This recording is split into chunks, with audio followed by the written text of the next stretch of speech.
எபேசியர் 5:4 பக்கம் 267 பக்கம் புதிய ஏற்பாடு.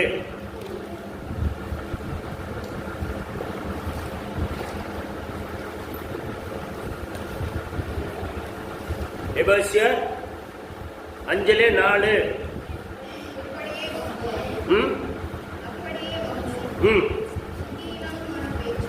பாருங்க. அப்படியே வம்பும் புத்தியான பேச்சும் பரியாசமும் தகாதவைகள் தூத்தர செய்வதே தகும்.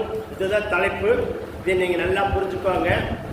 புத்தியான நல்ல புத்தி இருக்கு சொல்லி டெக்னிக்கலா பேசுறது, டெக்னிக்கலா பாசிட்டிவ் வந்து பேசிட்டு ஏமாத்துறது, மறைக்கிறது, அப்புறம் அடுத்த விட்டு விசுவாசிகிட்டே அப்படியே பேசுறது, போறவங்க வேலைக்கு போறவங்க முதலாளிகிட்டையும் அப்படியே பேசுறது, முதலாளிக்கு எல்லாம் டெக்னிக்கலா பேசிட்டு வர்றது, இதெல்லாம்